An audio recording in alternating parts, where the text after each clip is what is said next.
Welcome back students. हम पढ़ रहे हैं sociology optional for UPSC CSE. Previous lecture में हमने डिस्कस किया है टॉपिक कन्फॉर्मिटी एंड डेविएंस के बारे में, और उनसे पहले वाले लेक्चर्स में हम डिस्कस कर चुके हैं लेटेंट एंड मैनिफेस्ट फंक्शंस के बारे में, लेटेंट एंड मैनिफेस्ट डिसफंक्शंस के बारे में। हमने जाना है रेफरेंस ग्रुप्स के बारे में, उससे एसोसिएटेड कुछ की टर्म्स देखे, जैसे relative deprivation, anticipatory socialization, marginal man, जो अपने यूपीएससी में पूछे जाते हैं। प्रीवियस लेक्चर में हमने बात की थी कन्फॉर्मिटी एंड डेविएंस की, और आपको इंट्रोड्यूस कराया था इस टॉपिक से, और मैंने बताया कि कौन से एक्ट डेविएंस में लाई करते हैं, मींस डेविएंट एक्ट होते हैं। कुछ स्टूडेंट्स का डाउट था कि सर डेविएंट एक्ट को हमेशा क्या नेगेटिव कनोटेशन से देखा जाता है, तो मैंने उनको बताया कि डेविएंट एक्ट हमेशा नेगेटिव नहीं होते हैं, नेगेटिव ओरिएंटेशन उनका हमेशा नहीं होता है। जैसे राहुल जी का ये एक्ट आई विंकिंग का इन पार्लियामेंट, ये एक डेविएंट एक्ट है, क्योंकि सोसाइटी इनसे ऐसा एक्सपेक्ट नहीं कर रही थी। राहुल जी का पीएम से इस प्रकार से गले लगना इन पार्लियामेंट, सोसाइटी इनसे ऐसा एक्सपेक्ट नहीं कर रही थी। मींस एक डेकोरम होता है, एक प्रोटोकॉल होता है पीएम का, और राहुल जी को ऐसा नहीं करना चाहिए था और इन्हें बहुत क्रिटिसाइज किया गया। तो आप देखिए, वैसे तो इन एक्ट्स में कुछ नेगेटिव है नहीं, पर से आप इसको नेगेटिव बुरा नहीं कह सकते हैं, लेकिन कुछ एक सोसाइटी के कंटेक्स्ट में, एक टाइम के कंटेक्स्ट में ये डेविएंट एक्ट कहा जाएगा। जैसे एक पब्लिक स्पीच में राहुल जी ड्रिंक कर रहे थे वाटर बोतल से, और फिर उन्होंने ये पानी अपने सिर पर डाल लिया। ये मीम भी हम लोगों ने बहुत देखा, तो पता लगा ये एक्ट भी डेविएंट एक्ट था, क्योंकि अभी तक सोसाइटी इनसे ऐसा एक्सपेक्ट नहीं कर रही थी, या सोसाइटी किसी भी लीडर से ऐसा एक्सपेक्ट नहीं करती है। अब देखिए, राहुल जी पब्लिक रैली के वक्त जो अपना फैमिली वाला प्यार है वो इन्हें उमड़ पड़ता है, जबकि पब्लिक रैली के वक्त सोसाइटी इनसे एक्सपेक्ट करती है ये एक सीरियस लीडर बन के आए, ना कि एक फैमिली मैन की तरीके से अपने कैडर के सामने, अपने वोटर्स के सामने एक्ट करें। तो ऐसे कुछ एक्ट जो जनरली नहीं देखे जाते नेताओं के द्वारा, वो राहुल जी ने किए, और इस एक्ट को भी डेविएंट एक्ट आप कह सकते हैं। ऑल्दो इसमें कुछ गलत नहीं है, नेगेटिव कुछ भी नहीं है, क्योंकि ये भाई और बहन है, और ऐसा हर भाई और बहन करते हैं। तो आप समझ रहे हैं कि कंटेक्स्ट डिपेंडेंट होता है डेविएंट होना या ना होना, इसमें कुछ नेगेटिव और पॉजिटिव नहीं है एज पर मर्टन। फिर हमने देखा था कि कैसे डेविएंस की कुछ थ्योरी दी गई मर्टन से पहले, उसमें बायोलॉजिकल, साइकोलॉजिकल और कल्चरल थ्योरी के बारे में हमने जाना लेबलिंग थ्योरी के बारे में, सब कल्चर थ्योरी के बारे में, और स्ट्रीट कॉर्नर सोसाइटी बुक में जो लिखा है उसके बारे में भी पढ़ा। और लास्ट में हमने डिस्कस किया था इलाहाबाद में जो बम कल्चर है, या प्रयागराज में जो बम कल्चर है, हमने उसको रिलेट कराया गुड्डू मुस्लिम से। ये काम हम अभी तक कर चुके हैं। अब आज के लेक्चर में स्टार्ट करेंगे हम पढ़ना सोशियोलॉजिकल थ्योरी ऑफ डेविएंस। तो इसको सोशियोलॉजिकल थ्योरी कहा गया, ना ही बायोलॉजिकल, ना ही कल्चरल, ना ही साइकोलॉजिकल। मीन्स हम सोशियोलॉजी के चश्मे से अब इसको देखने वाले हैं। तो अब आपका एक डाउट और आएगा, सर डेविएंट एक्ट आपने मुझे बताया, या डेविएंस के बारे में बताया, और एनोमी भी आप बता रहे हैं, तो इन दोनों में रिलेशन क्या है? तो मैं आज इनके रिलेशन में भी बताऊंगा कि क्या एनोमी होती है, और कैसे एनोमी की वजह से सोसाइटी में डेविएंस होता है, या डेविएंट एक्ट किए जाते हैं बाय इंडिविजुअल्स। चलिए स्टार्ट करते हैं। Merton explains idea of deviance in his book social structure and anomie. तो डेविएंस की बात इन्होंने किस में की? Social structure and anomie book में। तो बुक का नाम इन्होंने सोशल स्ट्रक्चर एंड एनोमी रखा, और उसमें डेविएंस पर डिस्कशन कर रहे हैं। Merton rejects above stated theories of deviance। तो अभी ऊपर हमने कौन सी थ्योरीज पढ़ी थी? Biological, psychological, cultural, genetic theory, ये जो भी थ्योरीज थी ये मर्टन रिजेक्ट करते हैं, and gives a sociological theory of deviance, और इसको सोसाइटी से जोड़ के देखते हैं। डेविएंट एक्ट को सोसाइटी से जोड़कर देखते हैं, सोशल स्ट्रक्चर से जोड़कर देखते हैं। That is relationship between structure of the society and anomie in the society. अब देखिए, इनका जो कंसेप्ट है एनोमी का, वो इन्होंने बारो किया है डर्कहाइम का जो कंसेप्ट था एनोमी का, उससे। डर्कहाइम भी एनोमी को कह रहे हैं नॉर्मलेसनेस एट सोसाइटल लेवल। ऐसे ही कुछ ये देख रहे हैं एनोमी को सोसाइटल लेवल पर। अब मैं इसको बताऊं, एनोमी होता है स्ट्रक्चरल रियलिटी की वजह से, मीन्स सोसाइटी में जो स्ट्रक्चरल रियलिटी है उसकी वजह से एनोमिक सिचुएशन अराइज होती है, मीन्स सोसाइटी में एनोमी होती है और उस सोसाइटी में एनोमी के कारण लोग, कुछ इंडिविजुअल्स डेविएंट एक्ट करते हैं। आप समझे क्या है रिलेशन, एनोमी की वजह से डेविएंट एक्ट होते हैं। ये कौन कह रहा है, मर्टन। अब ये एनोमी क्या है, ये कैसे गोल्स और मीन्स से रिलेटेड है, इसकी भी चर्चा अब हम करने वाले हैं। मीन्स अब हमें ये पता लग गया है कि अगर डेविएंस है तो वो है एनोमी के कारण, ये है सोसाइटल रियलिटी और ये है इंडिविजुअल एक्ट्स। दूसरी चीज, इन एक्ट्स में पर से कुछ नेगेटिव या पॉजिटिव कनोटेशन नहीं होता है। ये नेगेटिव और पॉजिटिव डिपेंडेंट होता है किस पे, कंटेक्स्ट पे। और कंटेक्स्ट किस पर डिपेंडेंट होता है, टाइम पर, कि आप आज के युग की बात कर रहे हैं या 100 साल पहले की या 100 साल बाद की। ये डिपेंडेंट होता है कल्चर पर या रीजन पर, कि आप अमेरिका की बात कर रहे हैं या इंडिया की। एक डेविएंट एक्ट इंडिया में नेगेटिव तरीके से देखा जाएगा, जबकि अमेरिका में वो एक्ट डेविएंट माना ही नहीं जाएगा, उसको पॉजिटिव तरीके से देखा जा सकता है। और ये डिपेंड करता है रेफरेंस पर। अब रेफरेंस की भी बात हम करेंगे। Sociological theory of deviance, that is relationship between culture, structure of the society and anomie in the society. It is not a result of genetic predisposition. जैसे ये बात बताई कि जो एबव थ्योरी है जिसमें जेनेटिक वाली थ्योरी है, इसको ये डिस्कार्ड कर रहे हैं, और चाइल्डहुड ट्रॉमा, ये भी कोई बात नहीं है, but it is a result of structure and culture of the society. अब देखिए, ये स्ट्रक्चर को मान रहे हैं और साथ साथ ही कल्चर को भी मान रहे हैं, कल्चर को भी मान रहे हैं, ना ही कल्चर को ही मान रहे हैं। जबकि जो कल्चरल थ्योरी वाले हैं वो कल्चर को ही मानते हैं, जबकि मर्टन है वो स्ट्रक्चर को भी मानते हैं और कल्चर को भी मानते हैं, एक रीजन एनोमी का या डेविएंस का। तो इसमें ऐसा है, ये कल्चर को एडिशन में मानते हैं, ना कि कल्चर ही मानते हैं। Merton study deviance in American society. अब देखिए, इनकी जो भी डेविएंस की स्टडी है वो अमेरिकन सोसाइटी के रिस्पेक्ट में है, इसलिए एक बड़ा क्रिटिक है इनका कि इनकी जो थ्योरी है वो अमेरिका में ही अप्लाई हो सकती है और ये अदर सोसाइटीज में अप्लाई नहीं हो सकती है। देखते हैं ये कैसे होगा।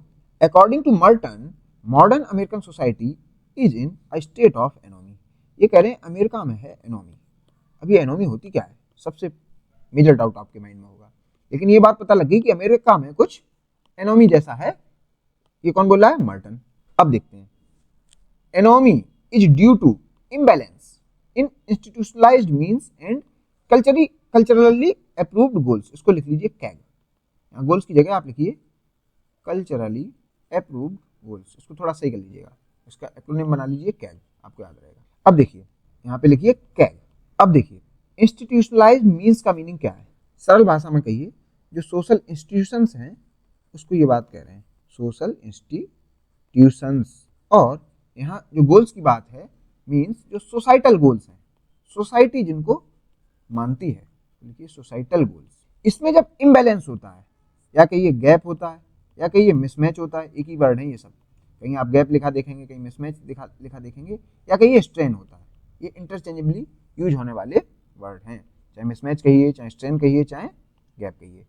ये गैप है किसमें, कुछ मीन्स में और गोल्स में। और वो मीन्स कैसे हैं, सोशल इंस्टीट्यूशन के, और गोल्स कैसे हैं, वो भी सोसाइटल लेवल पर। मीन्स जो भी मीन्स और गोल्स की बात हो रही है ये सभी सोसाइटल लेवल पर हैं और इसमें कुछ गैप देखने को मिलता है। अब ये हो गई एनोमी। एनोमी कुछ आपको ये समझ में आया, ये कहानी है गोल्स और मीन्स के बीच की, उसमें कुछ इम्बैलेंस है, देख रहे हैं आप।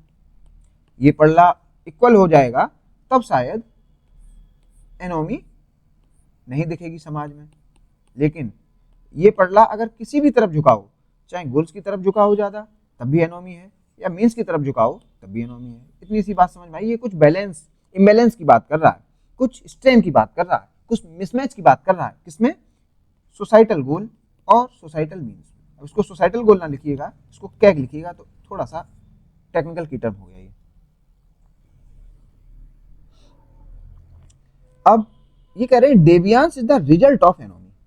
तो ये जो सोसाइटी में एनोमी है, कुछ गोल्स और मीन्स में इम्बैलेंस है। मैं इसका एग्जांपल बताऊंगा आपको, तब आपको समझ में आएगा ये गोल्स और मीन्स होते क्या हैं। इनमें जो इम्बैलेंस है उसकी वजह से एक इंडिविजुअल एक्ट करता है और उस एक्ट को कह दिया जाता है डेविएंट एक्ट, या फिर उसके एक्ट को ही कह दिया जाता है डेविएंस। एक ही बात है। मीन्स ये इंडिविजुअल की कहानी है और ये सोसाइटी की कहानी है, लेकिन इंडिविजुअल की जो कहानी है वो है बस सोसाइटी की वजह से। तो आप कहिए एक ही बात है, आपको ऐसा भी लिखा मिलेगा, एनोमी जो है वो है mismatch between culturally approved goals and institutional means. इसको कभी कभार ऐसे भी लिख दिया जाता है डेविएंस को भी, means deviance is mismatch between CAG and IM. तो चाहे कि ये डेविएंस चाहे कि ये एनोमी लगभग सिमिलर लगते हैं, लेकिन टेक्निकली बात करें तो एनोमी सोसाइटल लेवल पर है और उसके बाद इंडिविजुअल लेवल पर डेविएंस है। ये भी आपको अब क्लियर हो जाना चाहिए। तो जो रूट काज है वो है society, imbalance in goals and means of society. ये बात मैं कम से कम 10 बार बोला हूं जिससे आपको ये डाउट ना आए कभी, क्योंकि ज्यादातर स्टूडेंट्स को ये डाउट आता है और वो जब पर्सनालिटी टेस्ट में जाते हैं तो ये बात नहीं बता पाते। Anomie as per Merton is a situation in which there is a discrepancy between culturally defined goals, CAG, and structural means or institutionalized means। अब मैं कुछ एग्जांपल बताता हूं जिससे आपको कल्चरली अप्रूव्ड गोल्स और स्ट्रक्चरल मीन्स के बारे में समझ में आए। ये कहिए कैग, इसको लिख लीजिए कैग, मैं इसको कैग ही बोलूंगा, इसको आपको याद हो जाइए कैग। या कहिए shared goals means collective goals, societal goals, एक ही बात है। अब आप मान लीजिए जिस सिटी में रहते हैं उस सिटी के कोई गोल्स हैं क्या?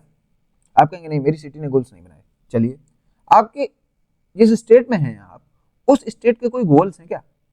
हाँ आप कह सकते हैं कुछ गोल्स हैं। आप जिस नेशन में रहते हैं उसके कोई गोल्स हैं क्या? आप कहेंगे जी हाँ है। जैसे इंडिया का कोई गोल है क्या 2047 तक उसे बनना है क्या डेवलप्ड कंट्री।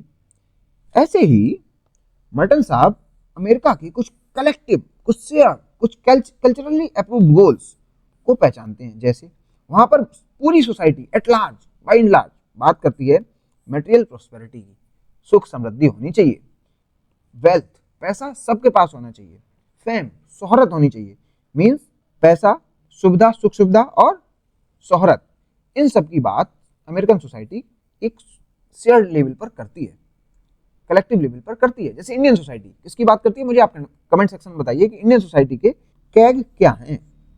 अब ये तो मान लिया हो गई गोल्स की बात। जैसे आपके कोई इंडिविजुअल गोल्स हैं, गोल्स क्या हैं, जैसे आपको बनना है आईएएस। अब वो गोल्स हैं तो कुछ आपके पास मीन्स भी होंगे इंडिविजुअल लेवल पर कि आप उसको कैसे अचीव करेंगे। आपने कहा मैं यूट्यूब के थ्रू ऑप्शनल तैयार कर लूंगा, सोशियोलॉजी, जीएस के लिए एक अच्छी सी कोचिंग रिफर कर लूंगा। मान लीजिए आपके पास कोचिंग के लिए रिक्वायर्ड मनी नहीं है तो आप टॉपर्स के नोट्स रिफर कर लेंगे, वो भी नहीं है तो आप बुक रिफर कर लेंगे, वो भी नहीं है तो किसी से बुक बारो कर लेंगे। मीन्स आप जो आपके मीन्स हैं वो भी गोल्स के आधार पर होते हैं। ऐसे ही अमेरिकन सोसाइटी के जो गोल्स हैं उसी से एसोसिएटेड कुछ उसके मीन्स हैं। जैसे वो कह रहे हैं इज्जत पैसा ऐशो आराम मिलेगा जब आप एजुकेशन प्राप्त करेंगे, मीन्स डिग्री पर बहुत महत्व है, मेरिटोक्रेसी पर बहुत महत्व है। मीन्स ये कह रहे हैं आपको अगर ये पाना है तो थ्रू एजुकेशन आइए। एंटरप्रेन्योरशिप, आप एंटरप्रेन्योरशिप दिखाइए, परसिवरेंस होना चाहिए तब आपको ये गोल्स मिलेंगे। मीन्स थोड़ी मेहनत करनी पड़ेगी, टिकना पड़ेगा, गिरेंगे फिर उठेंगे, उसको कहा जाता है परसिवरेंस। इनोवेट करिए, कुछ नया लाइए, और हार्ड वर्क। तो ये कुछ मीन्स हैं, इनके द्वारा ही आपको ये मिलेगा। और ये जो मीन्स हैं वो क्या हैं, स्ट्रक्चरल मीन्स हैं, सोसाइटल लेवल पर हैं। मीन्स इनके जो सोशल इंस्टीट्यूशंस बने हुए हैं वो भी इन्हीं चीज़ों की वैल्यू करते हैं। मीन्स इनके यहाँ जो फैमिली होगी वो भी एजुकेशन को वैल्यू कर रही होगी, एंटरप्रेन्योरशिप को वैल्यू कर रही होगी, परसिवरेंस को वैल्यू कर रही होगी, इनोवेशन को और हार्डवर्क को। अब समझिए इंडियन फैमिली लीजिए, वहाँ पर एजुकेशन पर कितना फोकस किया जाता है।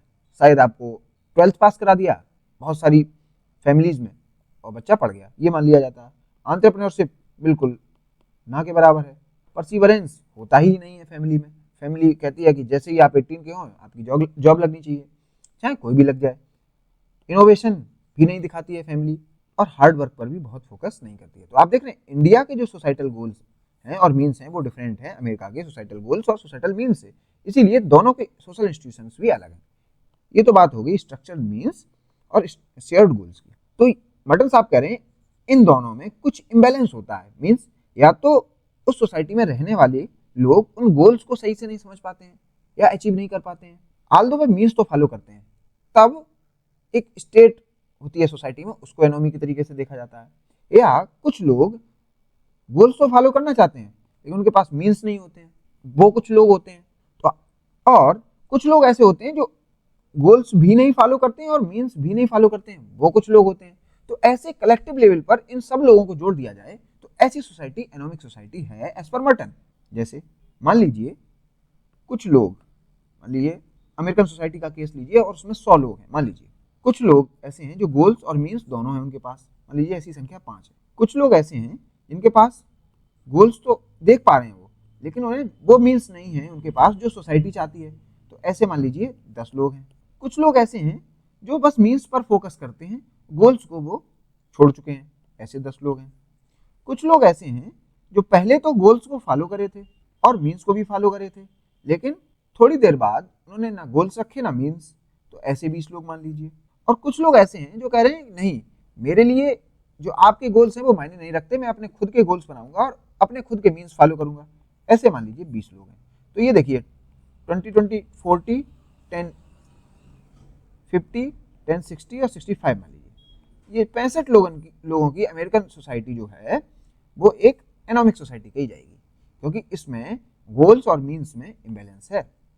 तो ऐसे ही लार्जर लेवल पर ये अगर सोसाइटी को बड़ा कर दिया जाए तो ये ही एनोमिक सोसाइटी होगी। क्यों होगी? क्योंकि इसमें गोल्स और मीन्स में इम्बैलेंस है। Based on their position in the social structure, members of the society respond differently to the situation of anomie. अब समझिए एनोमी क्या है? गोल्स और मीन्स में इम्बैलेंस है। ये कह रहे हैं आपकी सोसाइटी में जो सोशल स्ट्रक्चर होगा उसके अकॉर्डिंग आप एनोमिक सिचुएशन पर बिहेव करेंगे। जैसे इंडियन सोसाइटी की बात करें, इंडियन सोसाइटी में भी एनोमी देखने को मिलती है कि सोसाइटी के गोल्स क्या हैं? 2047 तक विकसित भारत। लेकिन सोसाइटी के पास मीन्स क्या है? करप्शन। सोसाइटी के पास मीन्स क्या है? टूटी फूटी रोड है। देख रहे हैं, तो गोल्स और मीन्स में इम्बैलेंस है। तो इसलिए इंडियन सोसाइटी जो है वो किस में है? एनोमिक स्टेज में होगी, या एनोमी है इंडियन सोसाइटी में। अब इस एनोमिक स्टेज में आप किस सोशल स्ट्रक्चर में लाई कर रहे हैं, आप उस आधार पर रिस्पॉन्ड करेंगे। जैसे आप अपर क्लास में हैं, लोअर क्लास में हैं या मिडिल क्लास में, एनोमी तो है ही है, तो आप उस आधार पर आपके एक्ट तय होंगे। मीन्स एनोमी में आपका सोशल स्ट्रक्चर बहुत इंपॉर्टेंट होता है। People are located at different positions in American society, that is rich, middle class and poor, and depending on their social position, all Americans do not have equal access to institutionalized means and thus fail to achieve material success. So they respond differently to this situation of anomie.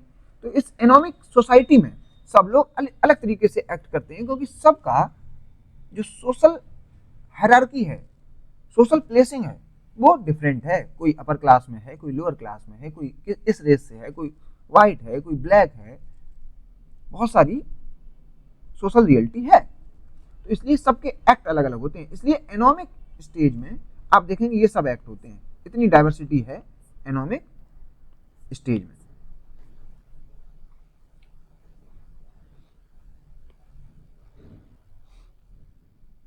तो इसलिए कहा जाता है structural strain during डेविएंस। तो जब anomic society होती है या डेविएंट एक्ट फॉलो किए जा रहे हैं, उस समय स्ट्रक्चरल स्ट्रेन कहा जाता है। स्ट्रक्चरल स्ट्रेन मीन्स सोसाइटी में गैप है। स्ट्रक्चरल मीन्स सोसाइटी और स्ट्रेन मीन्स गैप। तो सोसाइटी में गैप है, और गैप किसके बीच? गोल्स और मीन्स के बीच। ये इसका थोड़ा सा इजी अंडरस्टैंडिंग हो गई। According to Merton, structure of society itself produces deviance. तो मर्टन क्या करें, क्योंकि सोसाइटी में इनइक्वालिटी है, सोसाइटी में एनोमी भी है पहली बात तो, फिर प्लस सबकी पोजीशनिंग अलग अलग है, इस कारण सबके एक्ट भी अलग अलग हैं, और वो भी एक्ट डेविएंट एक्ट हैं। तो इस बात से भी आपको पता लगा कि एनोमी के बाद आया डेविएंस, लेकिन दोनों में सिमिलरिटी क्या है? ये भी गोल्स और मीन्स के बीच की कहानी है, ये भी गोल्स और मीन्स के बीच मिसमैच की कहानी है। बस ये है कि ये सोसाइटल लेवल पर है, सोसाइटल रियलिटी की वजह से है, ये इंडिविजुअल का रिस्पॉन्स है, ये इंडिविजुअल का रिस्पॉन्स है। बस इतना आप याद रखिए। मैंने चर्चा कर ली है कल्चरली अप्रूव्ड गोल्स पर और स्ट्रक्चरल मीन्स पर। अब देखते हैं, society also provide certain institutionalized means to achieve these goals. तो इंस्टीट्यूशनलाइज्ड मीन्स क्या हो गए, जो भी सोशल इंस्टीट्यूशन है वो भी मीन्स हो सकते हैं, जो भी सोशल इंस्टीट्यूशन है। जैसे आपको फेम हासिल करना है तो आप सोशल इंस्टीट्यूशन कौन से हो सकते हैं, जो भी पॉलिटिकल इंस्टीट्यूशन है वो सोशल इंस्टीट्यूशन हो गए। जैसे ब्यूरोक्रेसी ज्वाइन कर लीजिए, फेम मिल जाएगा। तो ये अगर इंस्टीट्यूशन मौजूद हैं तो आप इन गोल्स को प्राप्त कर सकते हैं। In non anomic society there would be equal emphasis on means and goals. Non anomic society में ये मिसमैच नहीं होता मीन्स और गोल्स के बीच। अभी देखते हैं क्या नॉन एनोमिक सोसाइटी होगी। However society specially American is in state of anomie. ये मटल साहब मानते हैं कि अमेरिका में तो एनोमी है। Goals have become more important and importance of means have been subdued. तो यहाँ पर गोल पर ज़्यादा ही फोकस है और मीन्स को कोई फोकस कर ही नहीं रहा। एक चार्ट है, अभी बाद में देखेंगे। सबसे पहले देखिए टाइप ऑफ डेविएंट बिहेवियर। तो ये इंडिविजुअल का बिहेवियर है in anomic society, individualistic behaviour in anomic society. तो उसमें आपको कौन कौन से बिहेवियर देखने को मिल जाएंगे। एक तो कन्फॉर्मिटी देखने को मिल जाएगी, इनोवेशन देखने को मिल जाएगा, रिचुअलिज्म देखने को मिल जाएगा, रिट्रीटिज्म देखने को मिल जाएगा और रिवेलियन देखने को मिल जाएगा। मैं इसको कहता हूँ CIRQ। ये एक एक्रोनिम है, आप याद कर लीजिए। मैं CIRQ भी बोलूँगा इन सभी बिहेवियर्स को। लेकिन इसमें डेविएंट बिहेवियर बस ये 4 है। कन्फॉर्मिटी को आप डेविएंस नहीं कह सकते। आल्दो मैं बताऊंगा कैसे कैसे एक डेविएंट एक्ट को समझा जा सकता है कन्फॉर्मिस्ट। मीन्स डेविएंट एक्ट को करने वाले को कन्फॉर्मिस्ट समझा जा सकता है, ये मैं आपको समझाऊंगा। मीन्स डेविएंट एक्ट कैसे फंक्शनल हो सकते हैं ये भी देखेंगे, और कैसे उनको कन्फॉर्मिस्ट की तरीके से देखा जा सकता है, इस पर तो चर्चा करेंगे। लेकिन by and large societal level पर डेविएंट बिहेवियर में यही 4 बिहेवियर आते हैं। हाँ, एनोमिक सोसाइटी में आपको 5 बिहेवियर देखने को मिलते हैं। क्या? कन्फॉर्मिटी, इनोवेशन, रिचुअलिज्म, यूटिलिटिज्म और रिबेलियन। चलिए ये टेबल पढ़ते हैं तो आपको अच्छी तरीके से समझ में आएगा। Different types of responses of an individual, focus करिए, individual to the situation of anomie. Society में एनोमी है, मीन्स कैग और IM में एक मिसमैच है या गैप है। इसी वजह से कुछ लोग एक्ट कर रहे हैं और उन एक्ट को पढ़ा गया एज डेविएंट एक्ट। ठीक है, तो इस एनोमी के कारण 5 प्रकार के एक्ट हैं। एनोमिक सोसाइटी में 5 प्रकार के एक्ट हैं: कन्फॉर्मिटी, इनोवेशन, रिचुअलिज्म, रिट्रीटिज्म और रिबेलियन, CIRQ। तो कन्फॉर्मिंग एक्ट वो एक्ट होते हैं जिसमें एक इंडिविजुअल जो शेयर्ड गोल्स हैं, पैसा, शोहरत और इज्जत, अमेरिकन सोसाइटी के केस में देख रहे हैं, वो भी मानता है। और जो भी मीन्स हैं, तो पैसा वो कैसे कमाएगा? एजुकेशन से, लीगल मीन्स से, तो वो कहा जाएगा एक कन्फॉर्मिस्ट व्यक्ति। लेकिन अब आपका एक डाउट होगा कि सर ये कन्फॉर्मिस्ट हैं आपने कहा, लेकिन इनको क्यों डेविएंट बिहेवियर में स्टडी कर रहे हैं? तो यहाँ पर एक इसका इंटरप्रिटेशन ऐसे है, ये लोग कन्फॉर्मिस्ट होकर भी डेविएंट हैं। मीन्स ये गोल्स भी फॉलो करते हैं और मीन्स भी फॉलो करते हैं, तो कन्फॉर्मिस्ट तो हैं, क्योंकि ये अपने आप को जिंदगी भर कोसते रहते हैं कि सब कुछ किया, सब कुछ माना, फिर भी पीछे क्यों रह गए। तो ये डेविएंट इसलिए माने जा रहे हैं क्योंकि इनमें गोल्स और मीन्स फॉलो करने के बाद भी सेटिस्फैक्शन नहीं है और रिलेटिव डेप्रिवेशन की भावना रहती है, इसलिए इसको इस टेबल में रख दिया जाता है। आल्दो ये कन्फॉर्मिस्ट है। अब दूसरे टाइप के जो डेविएंट एक्ट है वो है इनोवेशन। हाँ, जो कन्फॉर्मिस्ट एक्ट देखा जाता है वो मोस्ट कॉमन रिस्पॉन्स है सोसाइटी में। ज़्यादातर लोग सोसाइटी में गोल्स भी फॉलो करते हैं और मीन्स वही फॉलो करते हैं जो सोसाइटी चाहती है, और गोल्स भी वही तय करते हैं जो society bye and large decide करती है उनके लिए। अब इनोवेटिव एक्ट देखते हैं, या इनोवेशन, वो क्या है? ये एक डेविएंट एक्ट है। अब आप कहेंगे सर इनोवेशन कैसे डेविएंट हो सकता है? देखिए, वैसे तो आप इनोवेशन को देखेंगे ये पॉजिटिव कनोटेशन का वर्ड है, लेकिन डेविएंस जो है वो नेगेटिव कनोटेशन का समझ में आता है, लेकिन ऐसा कुछ है नहीं। इनोवेशन में भी कुछ पॉजिटिव नहीं है और डेविएंस में भी पर से कुछ नेगेटिव नहीं है, ये बात आपको पता होगी। इनोवेशन में शेयर्ड गोल्स को तो लोग मान रहे हैं अमेरिकन सोसाइटी में, लेकिन मीन्स को नहीं मान रहे हैं। अब मीन्स को क्यों नहीं मान रहे हैं? क्या पता उनके पास मीन्स हो ही ना, एजुकेशन लेने की उनकी क्षमता ही ना हो, एंटरप्रेन्योरशिप लाइक उनके पास इकोनॉमिक कैपेबिलिटी ना हो, परसिवरेंस उनके पास हो ना, हार्ड वर्क को दिखाते ना हो। तो शायद इनमें जो भी कुछ कमी हो या सोशल इंस्टीट्यूशन उनकी मदद ना कर पा रहे हो, तो ऐसे लोग क्या करते हैं, कुछ नया मीन्स फॉलो करते हैं। तो नया मीन्स फॉलो किया लेकिन गोल्स वही रखे, इसलिए इनको कहा गया इनोवेशन या इनोवेटिव एक्ट। अब इसमें एक क्रिटिक है, वो क्रिटिक अभी हम पढ़ेंगे जब हम क्लोवार्ड एंड ओहलिन को पढ़ रहे होंगे। इन्होंने एक क्रिटिक ये दिया है, समझ लीजिए आप, ये कह रहे हैं मान लीजिए सबको चाहिए पैसा, इज्जत और शोहरत अमेरिकन सोसाइटी में, और through education, through entrepreneurship, through hard work ही हो पा रहा है। लेकिन एक गरीब व्यक्ति जो एक स्लम में रह रहा है, उसके पास ये मीन्स अवेलेबल नहीं थे। तो उसने क्या किया, उसने कहा ऐसा करते हैं, एक गैंग ज्वाइन करते हैं और उसमें सीखेंगे ऑर्गेनाइज्ड क्राइम को, ऑर्गेनाइज्ड क्राइम को सीखेंगे और फिर ऑर्गेनाइज्ड क्राइम करके जाएंगे पॉलिटिक्स में, और फिर उससे सभी कुछ मिल जाएगा जो गोल्स चाहिए। ठीक है, बहुत अच्छी बात। मीन्स उसने जो डिफाइंड मीन्स थे वो नहीं फॉलो किए, वो ऐसे मीन्स की तरफ चला गया जो सोसाइटी नहीं चाह रही थी या सोसाइटी उसको अप्रूव नहीं कर रही थी। तो ऐसे लोगों को भी कह दिया जाता है इनोवेटिव। मीन्स एक माफिया जिसके गोल्स वही हैं लेकिन मीन्स वो हो गए, उसको भी आप इनोवेशन में रखेंगे। इसका जो क्रिटिक है वो क्या है, इसका क्रिटिक ऐसे देखते हैं कि ऑर्गेनाइज्ड क्राइम की एक्सेस क्या सभी लोगों के पास है जिनके पास मीन्स नहीं है। मीन्स सभी गरीब लोगों के पास इक्वल एक्सेस है उस ऑर्गेनाइज्ड क्राइम गैंग का? नहीं होगा। कुछ गरीब लोग ये जो इलेजिटिमेट मीन्स हैं उसमें भी इक्वल एक्सेस नहीं रख रहे हैं। आप समझिए, इस क्रिटिक को आप समझ जाएंगे तो वो पॉइंट आपको समझ में आ जाएगा। आप समझिए, ये मान लीजिए गरीब व्यक्ति था जो गोल्स तो उसके यही हैं, लेकिन उसके पास मीन्स के लिए लेजिटिमेट जो मीन्स हैं या इंस्टीट्यूशनल मीन्स हैं वो उसे नहीं मिल पा रहे हैं क्योंकि वो गरीब है। ठीक है, तो वो इलेजिटिमेट मीन्स की तरफ फोकस करता है। अब आप बताइए, हर एक व्यक्ति के पास इलेजिटिमेट मीन्स का इक्वल एक्सेस है कि नहीं? अब बताइए, क्या सभी गरीब माफिया बन जाएंगे? आप कहेंगे सबके पास तो किसी माफिया से कांटेक्ट भी नहीं होता है, कुछ ही गरीब लोगों का माफिया के साथ कांटेक्ट होगा। तो ये एक मेजर क्रिटिक है मर्टन का कि ये लेजिटिमेट मीन्स को तो सही से समझ पा रहे हैं कि लेजिटिमेट मीन्स नहीं है तो उसको कह दिया इनोवेशन, लेकिन इलेजिटिमेट मीन्स में भी तो इनइक्वलिटी है। इस चीज को ये अपनी थ्योरी में कहीं भी जगह नहीं दे पा रहे हैं। एक और एग्जांपल मैं अभी दूंगा। देखिए, एक स्लम 1 है जो मिर्जापुर में है। वहां पर जो कैग है वो क्या है, वेल्थ फेम पावर। सोसाइटी चाह रही है वेल्थ फेम और पावर, और उसमें उस स्लम में ज्यादातर लोग जो रहते हैं वो भी चाह रहे हैं वेल्थ फेम एंड पावर, लेकिन इंस्टीट्यूशनलाइज्ड मीन्स अवेलेबल नहीं है। ये शायद इनका वोटर कार्ड भी ना बनाओ, वोट भी नहीं दे पाते हो, एजुकेशन सिस्टम इनके पास है नहीं, कुछ स्कूल्स में एजुकेशन मिल नहीं रहा है क्योंकि इनकी आइडेंटिटी ही फिक्स नहीं है, स्लम में रह रहे हैं। तो आपको ये पता लग गया इंस्टीट्यूशनलाइज्ड मीन्स तो इनके पास नहीं है। तो गोल्स और मीन्स में हो गया इम्बैलेंस उस मिर्जापुर की सोसाइटी में। मीन्स मिर्जापुर की वो स्लम हो गई एनोमिक, उसमें हो गई एनोमी। तो अब वहां पर एनोमी की सिचुएशन है, वो निराशा फैली हुई है सोसाइटी में।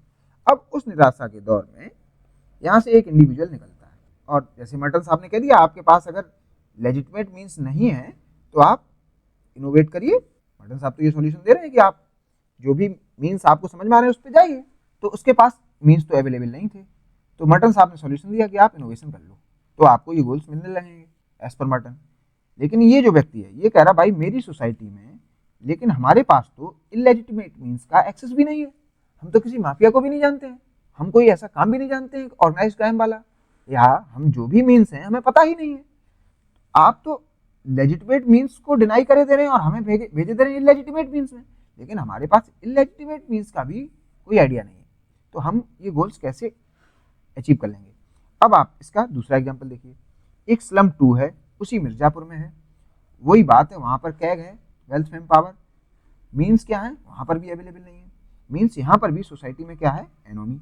तो उस स्लम में क्या है, एनोमिक सिचुएशन है क्योंकि मिसमैच है गोल्स और मीन्स में, ये हो गई एनोमी।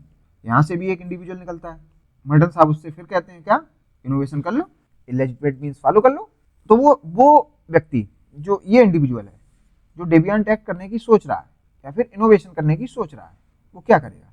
वो कहेगा हम सब लोग पहले से ही जानते हैं कालीन भैया को, मिर्जापुर में कालीन भैया की बेरोक टोक एक्सेस है इस स्लम के लोगों की उनकी कोठी पर। तो ये लोग ऑर्गेनाइज्ड क्राइम को जल्दी से कर लेंगे। तो फिर ये कह रहा है व्यक्ति क्राइम से होगा अब नेम एंड फेम, तो ये क्राइम से करेगा। तो आप समझिए ये पहले से जानते थे, मीन्स इनके पास इलेजिटिमेट अपॉर्चुनिटी का भी एक्सेस था। इस एक्सेस को शायद मर्टन समझ ही नहीं पा रहे। मर्टन इतना बस जान पा रहे हैं कि आपके पास लेजिटिमेट मीन्स अवेलेबल नहीं है तो आप अपने मीन्स देख लीजिए, सोसाइटल मीन्स अवेलेबल नहीं है तो आप अपने मीन्स खुद समझ लीजिए। वो उसके बाद की कहानी नहीं समझ पाते हैं मर्टन। उसके बाद वो करेगा क्या? उसके पास मान लीजिए इलेजिटिमेट मीन्स भी नहीं हुए तो वो कहाँ जाएगा, उसकी तो बात आप करते ही नहीं है। ये एक बड़ा सा क्रिटिक है मर्टन का, और ये क्रिटिक किसके द्वारा दिया गया है? क्लोवार्ड एंड कोहलिन। ये बुक में आपको देखने को मिल जाएगा लिखा हुआ, लेकिन इसको समझना बहुत डिफिकल्ट हो जाता है स्टूडेंट्स के लिए अगर उन्हें कुछ रियल लाइफ एग्जांपल नहीं मिलते हैं। तो आपने समझ लिया कि कैसे इनोवेशन होता है, इसमें भी लेजिटिमेट मीन्स और इलेजिटिमेट मीन्स का क्या मतलब है, या इंस्टीट्यूशनलाइज्ड मीन्स का क्या मतलब है। इंस्टीट्यूशनलाइज्ड मीन्स का आप यहाँ पे लिख लीजिए और समझ लीजिए, सोशल इंस्टीट्यूशन से भी आप इसको समझ सकते हैं क्या सोशल इंस्टीट्यूशंस हैं या नहीं है। आप वही सोशल इंस्टीट्यूशन को फॉलो करेंगे या कुछ नया आप अपनी तरफ से बनाएंगे। अब एक और चीज समझिए, innovation usually followed by lower class. तो इनोवेटिव एक्ट किए जाते हैं, ये जो डेविएंट एक्ट हैं वो किए जाते हैं पुअर लोगों के द्वारा, due to least access to institutionalized means. तो ये जो सोशल इंस्टीट्यूशंस होते हैं इनकी एक्सेस ही नहीं होती है पुअर क्लास के पास। क्यों? क्योंकि इनके कागज ही नहीं बने होते हैं। ये सरकारी स्कूल में दाखिला कैसे लेंगे, तो वो गोल्स उन्हें मिलेंगे कैसे, राशन भी नहीं मिलेगा, गोल्स अचीव ही नहीं कर पाएंगे, शायद जिंदा ही ना रहें। बीमारियां भी हैं, स्लम्स में रहते हैं तो गलियां भी नहीं बनाई जाती इनकी, तो बीमारियां भी हो जाती हैं, फिर वो गोल से दूर हो जाते हैं। इसलिए ये फिर नए मीन्स ढूंढते हैं। मीन्स जो सोशल इंस्टीट्यूशन जो बने हुए हैं, सोसाइटी ने जो इंस्टीट्यूशन बनाए हुए हैं उससे अलग इलेजिटिमेट मीन्स की तरफ फोकस करते हैं। लेकिन मर्टन साहब इनको बस यहीं तक छोड़ देते हैं, उसके आगे की कहानी नहीं मर्टन बताते हैं। उसके आगे की कहानी कौन बता रहे हैं? क्लोवार्ड एंड कोहलिन। और ये कह रहे हैं इलेजिटिमेट मीन्स में भी यही कहानी है, उसमें भी किसी के पास इलेजिटिमेट मीन्स है और किसी के पास नहीं है। अब देखिए ये क्या है, इंस्टीट्यूशनल मीन्स को नहीं फॉलो कर रहे हैं, तो क्या फॉलो कर रहे हैं? Not following institutionalized means. अब कर क्या रहे हैं? Try to become rich by unapproved methods और अदर मीन्स। तो इसको कह दिया जाता है इलेजिटिमेट मीन्स। इलेजिटिमेट मीन्स, अब इलेजिटिमेट मीन्स हैं क्या? Robbing, bank, kidnapping, stealing to achieve economic success. तो आप ये मीन्स फॉलो करिए और फिर से वही कैग को प्राप्त करिए। रिचुअलिज्म, तीसरा डेविएंट है जो देखा जाता है लोअर मिडिल क्लास में। ये लोग क्या करते हैं, ये गोल्स पर ध्यान ज्यादा नहीं देते, बोले यार गरीब अमीर जो भी बने बने, लेकिन जो मेन सोसाइटी कह रही है वो फॉलो करेंगे। जैसे हम लोगों की जो लोअर मिडिल क्लास फैमिली है, इसमें क्या होता है, बच्चा पढ़ना चाहिए। अब फैमिली से पूछो क्यों पढ़ना चाहिए, क्योंकि सब पढ़ रहे हैं पढ़ना चाहिए। उसे गोल्स क्लियर है ही नहीं। बच्चे को नौकरी करनी चाहिए, क्यों करनी चाहिए, सब कर रहे हैं तो वो भी करेगा। नौकरी के भी गोल्स को क्लियर नहीं है। तो मीन्स जो इंस्टीट्यूशनल मीन्स हैं, सोशल इंस्टीट्यूशंस अवेलेबल हैं, उसमें बच्चे को धक्का दे दिया जाता है, लेकिन गोल नहीं बताए जाते हैं क्योंकि गोल इनके क्लियर होते ही नहीं है। जैसे आप कोई भी फैमिली देखिए इंडियन सोसाइटी में, उस फैमिली लोअर मिडिल क्लास या अपर मिडिल क्लास फैमिली देख लीजिए, उसमें आप देखेंगे उनसे पूछिए कि कंट्री के गोल क्या है, तो वो नहीं बता पाएगा। और आपके ऐसा फैमिली कुछ गोल हैं जो कंट्री के गोल के साथ ओरिएंट होते हो, तो शायद वो नहीं बता पाए। तो मीन्स गोल के जानकारी इन लोगों को नहीं होती है। तो क्या है, given up culturally approved goals. Goals के बारे में कुछ भी नहीं कहना और उसको छोड़ ही दिया है। गोल तो इधर उधर जाए, हमें कोई मतलब नहीं। Usually found stuck in lower paying jobs and have given up goals of American dream becoming rich. अब अमेरिका के केस में क्या है, ऐसी फैमिली जिसने उन गोल्स को छोड़ दिया, अमीर बनने का, शोहरत का, फेम का, ये चीजें छोड़ दी, उन्हें उससे मतलब नहीं रहा, तो वो फॉलो कर रहे हैं रिचुअलिज्म को। वो डेविएंट एक्ट कौन सा दिखा रहे हैं? रिचुअलिज्म। लेकिन ये गोल्स तो नहीं फॉलो कर रहे हैं, लेकिन जो भी मीन्स हैं पढ़ाई वो भी कर रहे हैं, but following institutional means. Following institutional means because they do not know any other means. अब वो इंस्टीट्यूशनल मीन्स क्यों फॉलो कर रहे हैं? क्योंकि वो इलेजिटिमेट मीन्स को भी नहीं जान रहे हैं, इनके पास एक्सेस ही नहीं है। तो इसलिए ये कह रहे हैं जो भी जानते हैं यही जानते हैं, सब पढ़ाई कर रहे हैं हम भी करेंगे, सब नौकरी कर रहे हैं हम भी करेंगे, सब वोट देने जा रहे हैं हम भी जा रहे हैं। अब इसका एक अच्छा सा एग्जांपल है रेड टेपिज्म इन ब्यूरोक्रेसी।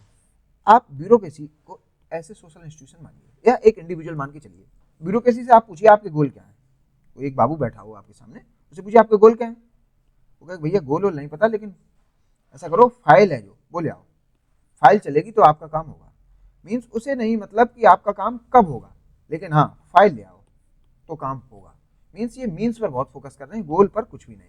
तो इसलिए रेड टेपिज्म देखा जाता है ब्यूरोक्रेसी में, और रेड टेपिज्म वाले जो एक्ट हैं उसको कहा जाता है रिचुअलिस्टिक एक्ट, और हिंदी में इसको कह दिया जाता है बाबूगिरी।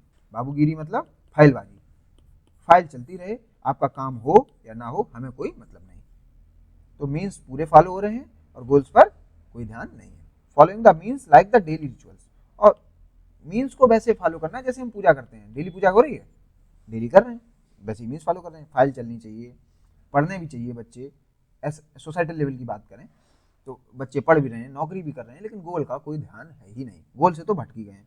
अब देखिए रिट्रीटिज्म, यहाँ पर क्या है, शुरुआत में तो इन्होंने गोल्स देखे और उन गोल से अकॉर्डिंग मीन्स भी उन्होंने फॉलो किए, लेकिन थोड़े दिन बाद इन लोगों को समझ में आ गया कि इन गोल्स में कुछ नहीं रखा, तो उन्होंने वो मीन्स फॉलो करना भी छोड़ दिए। मीन्स एक टाइम पीरियड में ये गोल्स भी फॉलो कर रहे थे और मीन्स भी फॉलो कर रहे थे, लेकिन थोड़े समय बाद गोल्स भी छोड़ दिए और मीन्स भी छोड़ दिए। छोड़ने का मतलब लेजिटिमेट मीन्स से शिफ्ट हो गए। जैसे हाँ, यहाँ पर रिचुअलिज्म में लोअर मिडिल क्लास में ये मेनली देखा जाता है। रिट्रीटिज्म में जो एग्जाम्पल है वो किसका है, drug addicts, alcoholic backgrounds, hippie culture followers, any social class, poor और रिच, इसमें दोनों आते हैं। हिप्पी कल्चर में बहुत अमीर लोग भी शामिल हुए थे। अब आप यूट्यूब पे जाइए, हिप्पी कल्चर डाल के देखिए, आपको समझ में आ जाएगा कि मैं कैसे कह रहा हूँ कि इन्होंने गोल्स को त्याग दिया और मीन्स को भी त्याग दिया। They try to attain goals by using institutional means, ये ट्राई तो करते हैं शुरुआत में, जीवन के एक दौर में ये ट्राई करते हैं, बट हैविंग फेल्ड, लेकिन उसमें फेलियर मिलता है, दे गिव अप, तो ये गिव अप कर जाते हैं। मीन्स इनमें परसिवरेंस नहीं होता कि उस गोल को फॉलो कर पाए। On both means and goals, तो गोल्स को भी छोड़ देते हैं और कहते हैं अब वो मीन्स भी नहीं चाहिए। मीन्स अब हमें नहीं चाहिए, नाम शोहरत दौलत सब देख लिया और हम वो भी, अब पढ़ाई लिखाई बहुत हो गई अब छोड़ देंगे, या एंटरप्रेन्योरशिप बहुत हो गई अब नहीं करना। Don't care for means and goals, example Osho, IIT बाबा, आप देख रहे हैं अभी IIT बाबा खूब चले कुंभ के दौर में, ड्रग पेडलर्स, हिप्पीज, तो ये रिट्रीटिस्ट डिविएंट एक्ट है। तो अब देखिए ओशो के जो एक्ट हैं इसमें कुछ नेगेटिव नहीं है, लेकिन बस उसको डेविएंट एक्ट कहा जाएगा क्योंकि वो सोसाइटी के जो मीन्स हैं और सोसाइटी के जो गोल्स हैं उसमें कहीं फिट नहीं हो रहे। एक और डेविएंट एक्ट है, क्या है, रिबेलियन। रिबेलियन का मीनिंग क्या है, replace them with their own novel goals and means. ये लोग क्या करते हैं, जो सोसाइटल गोल्स होते हैं उसको रिप्लेस कर देते हैं और कुछ अपने खुद के गोल्स, मीन्स या तो ये कल्चरल लेवल पर गोल्स बनाते हैं और इंडिविजुअल लेवल पर भी ये बहुत सारी बातें करते हैं। तो आप समझिए रिबेलियन में आपको इंडिविजुअलनेस समझ में आएगी, जबकि इन चारों एक्ट में कन्फॉर्मिटी, इनोवेशन, रिचुअलिज्म, रिट्रीटिज्म, इसमें मेनली सोसाइटल करेक्टर पर ज़्यादा फोकस किया है मर्टन साहब ने। Replace them with their own noble goals and noble means, तो यहाँ पर क्या है, इन्होंने फॉलो ही नहीं किए आपके गोल्स, फॉलो ही नहीं किए मीन्स, और फॉलो क्या किया, अपने गोल्स और अपने, ये कहानी भी आपको समझ में आ गई होगी। अब इसके कुछ एग्जांपल्स देखते हैं। रिबेलियन, मिलिटेंट्स, टेररिस्ट और नक्सलाइट्स। तो आप देखिए नक्सलाइट्स को क्या है, हमें नहीं चाहिए तुम्हारी डेमोक्रेसी, हमें चाहिए कम्युनिस्ट रूल, हमें चाहिए अपनी सरकार, जनता की सरकार या किसानों की सरकार। और मीन्स क्या इन्होंने फॉलो किए, डेमोक्रेसी नहीं, बंदूक उठाई, तो अपने मीन्स भी नए ले लिए। तो ये जो ग्रुप है रिबेलियन वाला, ये कल्चरल लेवल पर हो सकता है और बहुत कुछ इंडिविजुअल्स मिलकर ये काम करने लगते हैं। तो आप देखिए एनॉमिक सोसाइटी कैसी सोसाइटी है, वहाँ पर कौन कौन मिलेंगे आपको, कन्फॉर्मिस्ट भी मिल जाएंगे जो गोल्स और मीन्स दोनों फॉलो कर रहे हैं, इनोवेशन वाले लोग भी मिल जाएंगे जो गोल्स फॉलो कर रहे हैं और मीन्स के लिए वो किधर कालीन भैया की तरह सफर कर रहे हैं, रिचुअलिज्म वाले भी मिल जाएंगे, गोल्स के बारे में नहीं पता लेकिन बच्चा पढ़ेगा, बच्चा नौकरी करेगा, बच्चा सब कुछ करेगा लेकिन उन्हें गोल्स क्लियर नहीं है। रिट्रीटिज्म वाले भी मिल जाएंगे, बहुत हो गए गोल्स, बहुत हो गए मीन्स, हमें ना चाहिए गोल्स, हमें ना चाहिए मीन्स, हमें बनना है ओशो, हमें बनना है IIT बाबा, हम पियेंगे ड्रग्स, खाएंगे ड्रग्स। फिर देखते हैं रिबेलियन भी, रिबेलियन क्या कह रहे हैं, हम तुम्हारे मीन्स और गोल्स हमें नहीं चाहिए, हम बनाएंगे अपने गोल्स, हम बनाएंगे अपने मीन्स और उन्हें अचीव करके भी दिखाएंगे। ये हो गया रिबेलियन। तो इन सभी पांचों पर्सनालिटी को जब कलेक्टिव लेवल पर देखा जाता है तो उसको कह दिया जाता है एनोमी। सोसाइटी में है, मीन्स अगर ये सब सोसाइटी में हैं तो एनोमी होगी। तो आप देखिए अमेरिकन सोसाइटी में आपको इनोवेशन वाले लोग भी दिख रहे होंगे, रिचुअलिज्म वाले भी दिख रहे होंगे, रिट्रीटिज्म वाले भी दिख रहे होंगे और रिबेलियन वाले भी दिख रहे होंगे। अब देखिए मैंने ये फिगर बनाया है कि सोसाइटी ने कुछ गोल्स डिफाइन किए हैं और एक रास्ता दिया है उस गोल्स पर पहुंचने का। तो इसको कह दिया गया स्ट्रक्चरल मीन्स या इंस्टीट्यूशनल मीन्स या सोशल इंस्टीट्यूशंस। अब एक व्यक्ति है, इंडिविजुअल, वो है यहाँ पर ऐसे जा रहा और इसकी तरफ एम करके पहुंच गया, तो वो कहा जाएगा कन्फॉर्मिस्ट। उसने गोल्स भी फॉलो किए तुम्हारे वाले, मीन्स भी किए, वो गया कन्फॉर्मिस्ट। फिर दूसरा इंडिविजुअल क्या है, वो मीन्स में तो गया ही नहीं आपके, क्योंकि उसके पास एक्सेस ही नहीं था मीन्स का, वो गया साइड से कालीन भैया के रास्ते से और उसे अपने मीन्स चूज किए, इलेजिटिमेट मीन्स चुने, लेकिन गोल्स उसने एम किए। तो ये कौन हो गए, इनोवेटर्स। ठीक है, फिर आपने क्या देखा कि कुछ लोग मीन्स ही फॉलो कर रहे हैं और गोल्स पर ध्यान ही नहीं दिए हैं, तो जिंदगी के पड़ाव में वो यहाँ तक पहुँच पाए, वो गोल्स पर ओरिएंट ही नहीं किए, बस चलते रहे, तो इन्हें क्या कहा गया। वहीं बात करें रिट्रीटिस्ट की, तो उसमें मैंने आपको बताया कि ये शुरू तो करे थे चलना, मीन्स फॉलो करना शुरू किए थे और गोल्स पर भी फोकस किए थे, लेकिन उन्होंने गिव अप कर दिया और फिर इन्होंने क्या किया, ना मीन्स फॉलो करना कैरी किया, ना ही इन्होंने फिर गोल्स देखे, फिर ये दूसरी ही पाथ पर चले गए। तो ये इन्होंने गिव अप कर दिया और इनको कह दिया गया रिट्रीटिस्ट, मीन्स ये पहले तो किए थे लेकिन बाद में ये लौट गए। फिर रिबेलियन कौन से लोग हैं, ये वो पर्सनालिटी है जिसने ना गोल माने ना मीन्स माने, इसने अपने नए गोल्स बनाए और कुछ अपने नए मीन्स फॉलो करे, तो ये हो गए रिबेलियन। तो एक एनोमिक सोसाइटी में आपको दिखेंगे रिबेलियन, आपको दिखेंगे रिट्रीटिस्ट, आपको दिखेंगे रिचुअलिस्ट, आपको दिखेंगे इनोवेटर्स, आपको दिखेंगे कन्फॉर्मिस्ट। तो अब आप मुझे कमेंट सेक्शन में बताइए कोई ऐसी सोसाइटी है जहां पर एनोमी नहीं हो। अब एक रियल लाइफ एग्जांपल आप इससे समझिए, ये और अच्छा समझ में आएगा, पॉलिटिक्स से समझाऊंगा। मान लीजिए आपका या सोसाइटी का एक गोल होता है नेम, फेम एंड वेल्थ, तो ये मिल सकती है पावर से या कहिए पॉलिटिकल पावर से। ठीक है, तो गोल क्या हो गया, पॉलिटिकल पावर, और ये हो गए मीन्स इसको अचीव करने के, मीन्स और गोल्स। अब मैं इंडियन सोसाइटी के कंटेक्स्ट में इसको स्टडी करता हूँ। तो अगर आप कन्फॉर्मिस्ट होंगे तो आपको क्या बनना होगा, पीएम, और आप क्या करेंगे, डेमोक्रेसी और डेमोक्रेटिक इंस्टीट्यूशन के थ्रू पीएम बनने की कोशिश करेंगे। आप फेयर इलेक्शंस पर फोकस करेंगे, अपनी पॉलिटिकल पार्टी बनाएंगे, जो भी मीन्स हैं, लेजिटिमेट मीन्स हैं, उन पर जाएंगे, तो आप कहे जाएंगे कन्फॉर्मिस्ट। आप अगर पीएम बन गए थ्रू दिस मीन्स तो आप हो गए कन्फॉर्मिस्ट। अब सोचिए कितने ही लोग पीएम बन पाएंगे। तो कुछ लोग करेंगे इनोवेशन, वो पीएम बनने की कोशिश करेंगे, लेकिन वो डेमोक्रेटिक मीन्स नहीं फॉलो करेंगे, वो रिग्ड इलेक्शन पर जाएंगे, क्योंकि वो कहेंगे मेरे सोशल ग्रुप का पास उतने मीन्स हैं ही नहीं कि मैं एक फ्री एंड फेयर इलेक्शंस लड़ पाऊँ, तो मैं तो करूँगा पोलिंग कैप्चर। तो ये देखिए रिग्ड इलेक्शन के थ्रू पीएम बनेंगे, तो इन्हें कहा जाएगा इनोवेटर्स। अब देखिए रिचुअलिज्म में वो लोग लाई करेंगे, वो कहेंगे यार पावर तो ग्रैब करनी है, पॉलिटिकल पावर चाहिए, तो चलिए फेयर इलेक्शन पर फोकस करेंगे, मीन्स डेमोक्रेटिक मीन्स फॉलो करेंगे, या लेजिटिमेट मीन्स फॉलो करेंगे, या इंस्टीट्यूशनल मीन्स फॉलो करेंगे। लेकिन जो गोल है वो क्लियर नहीं है कि पीएम बनना है, कि सीएम बनना है, कि एमएलए बनना है, कि एमपी बनना है, कि प्रधान बनना है, या पूर्व प्रत्याशी ही बने रह जाना है। उनको गोल के बारे में कुछ भी नहीं पता, लेकिन हाँ इलेक्शन हर बार लड़ते हैं, चाहे पीएम का हो वैसा लड़ लेंगे, सीएम का हो उस पर भी फोकस करेंगे, मीन्स एमएलए पर करेंगे और एमपी पर करेंगे, प्रधानी भी लड़ेंगे, और कुछ नहीं तो फिर पूर्व प्रत्याशी बन के काम चलाएंगे। तो मीन्स इन्हें ये गोल इनका भूल गए ये लोग कि ये पावर के लिए आए हैं, पॉलिटिकल पावर के लिए, और इन्हें लगने लगा कि ये बस इलेक्शन लड़ने आए। तो आप अब रिचुअलिज्म का मतलब समझ पाए होंगे। अब इसको आप कनेक्ट करिए रेड टेपिज्म से, मीन्स बाबू लोग भूल गए हैं कि वो किस लिए वहाँ बैठाए गए हैं, वो एफिशिएंसी के लिए बैठाए गए थे, ना कि फाइल कल्चर के लिए। अब देखिए रिट्रीटिज्म, यहाँ पर क्या था, शुरुआत में आपने फोकस किया यार पीएम बनना है, इलेक्शन की तैयारी की, 1-2 इलेक्शन लड़े भी, बाद में पता लग गया है कठिन काम, तो आपने पीएम बनना भी छोड़ दिया और इलेक्शन पर भी फोकस खत्म कर दिया और आप कुछ और ही करने लगे। कुछ लोग हैं रिबेलियन, वो कह रहे हैं चाहिए तो भाई पॉलिटिकल पावर, लेकिन अब मैं पीएम नहीं बनूंगा, अब मैं या तो राजा बनूंगा या जमींदार बनूंगा। अब तो अगर आप राजा बनेंगे या जमींदार बनेंगे तो मीन्स क्या होंगे, मीन्स आपके ये तो नहीं रह जाएंगे इंस्टीट्यूशनल मीन्स जो एग्जिस्ट कर रहे हैं सोसाइटी में। तो आप कहेंगे मैं जमीन बांटने में लग जाऊंगा, जमीन कैप्चर करूंगा और फिर उसको जागीरों में बांट दूंगा और फिर उन जागीरदारों से सपोर्ट पाकर मैं राजा बन जाऊंगा। तो आपको मिलेगी पॉलिटिकल पावर, लेकिन आपके गोल्स और मीन्स दोनों शिफ्ट हो गए। तो ये एक अच्छा एग्जाम्पल है जिसमें आप CR³ समझ सकते हैं।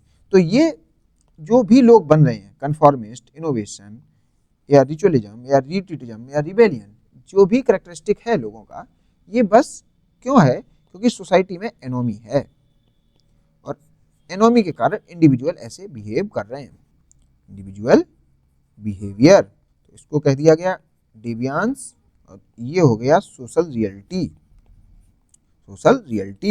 अब देखिए मर्टन की थ्योरी कैसे ग्राउंडेड है रियलिटी पर, ये समझ में आती है। मैंने इसको आपको इलेक्शन में अप्लाई करके दिखा दिया, मैंने आपको दिखा दिया स्लम के कंटेक्स्ट में, पावर के कंटेक्स्ट में दिखा दिया। अब इसको देखते हैं ट्रैफिक रूल के कंटेक्स्ट में कि ट्रैफिक रूल डिसओबीडियंस हो रहा है तो क्यों हो रहा है और लोग ऐसा क्यों करते हैं। एक कोई सोसाइटी है, वहाँ पर क्या है, reaching office, school work on time with safety, means आप ऑफिस पहुँचे समय पर पहुँचे, स्कूल पहुँचे समय पर पहुँचे और सुरक्षित पहुँचे, ये सभी मानते हैं, पूरी सोसाइटी ही मान रही है। उसके लिए मीन्स क्या है, uses of public transport use कर लीजिए, पर्सनल व्हीकल यूज कर लीजिए, लेकिन रूल्स एंड रेगुलेशंस फॉलो करिए, मीन्स स्पीड लिमिट में रहिए और रेड लाइट्स फॉलो करिए। क्यों स्पीड लिमिट में क्यों रहिए, अगर आप स्पीड लिमिट क्रॉस कर देंगे तो आप गोल से दूर हो जाएंगे, मीन्स आप सेफ्टी को प्रेफर नहीं कर रहे हैं। अब देखिए कन्फॉर्मिस्ट की बात, गोल मान लीजिए एक कर लिया हमने क्या, रीचिंग ऑफिस ऑन टाइम, ठीक है, एक ये गोल मान के चल रहे हैं। कन्फॉर्मिस्ट क्या करेगा, टाइम पर पहुंचने की कोशिश करेगा, एम करेगा और ये सभी मीन्स फॉलो करेगा। इनोवेटर क्या करेगा, वह गोल तो रखेगा टाइम पे पहुंचे, लेकिन मीन्स शायद वो फॉलो ना करे तो ट्रैफिक रूल्स को वायलेट भी कर सकता है और ऑफ रोडिंग और स्पीडिंग जैसा भी कुछ कर सकता है अगर उसे टाइम पर पहुंचना है और सेफ्टी नहीं देखनी है। रिचुअलिस्ट वो क्या है, गोल को छोड़ देगा, वो बस मीन्स फॉलो करेगा, वो ऑफिस चाहे लेट भी हो जाए लेकिन मीन्स जरूर फॉलो करेगा, हर एक रेड लाइट पे रुक के आएगा, within prescribed speed limit चलेगा। तो रिचुअलिस्ट क्या करेगा, given upon culturally approved goal, giving up hope to reach on time due to daily traffic. तो इसने होप ही छोड़ दी कि हम कभी ऑफिस टाइम पर पहुंच जाएंगे, लेकिन ट्रैफिक रूल्स पूरे फॉलो करेगा।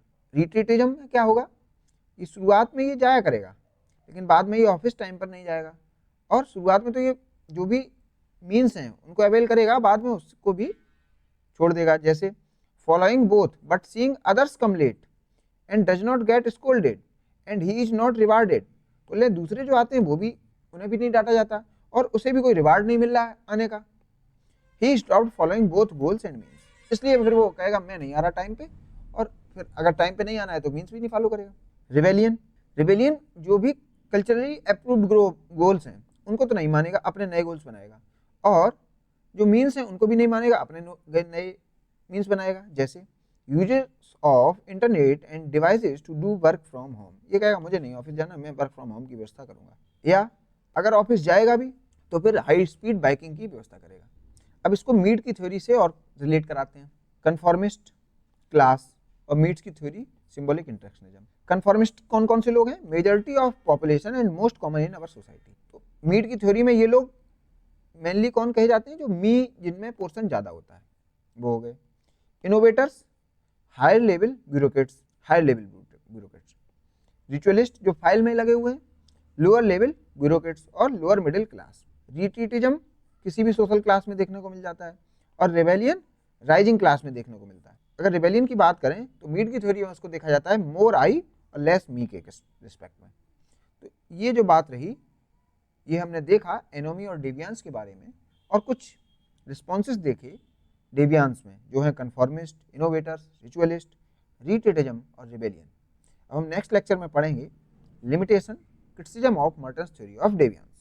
तो मिलते हैं नेक्स्ट लेक्चर में, तब तक आप इसको रिवाइज करके आइएगा। Thank you. मैं बात करना चाहूंगा आपके डाउट क्लेरिफिकेशन के बारे में। आपको कोई डाउट है इस कोर्स में तो आप वीडियो के डिस्क्रिप्शन में दिए गए लिंक को देखिए और उस गूगल फॉर्म में अपने डाउट्स को आप पुट कर दीजिए। एक किसी पर्टिकुलर लेक्चर में जो आपके एजुकेटर होंगे वो उन डाउट्स को एक साथ क्लियर कर देंगे और उस लेक्चर के बारे में आपको इंटीमेट कर दिया जाएगा आपके मोबाइल नंबर पर शिक्षा सेतु टीम के द्वारा। अदर देन दिस आप ज्वाइन कर सकते हैं व्हाट्सएप कम्युनिटी, जो कि एक इंटरेक्शन पॉइंट होगा सभी स्टूडेंट्स का, तो आप इसको भी ज्वाइन कर सकते हैं। अदर देन दिस आप इस यूट्यूब चैनल को जरूर ज्वाइन करिएगा, जिससे कि आपको आने वाले लेक्चर्स के बारे में पता चलता रहे।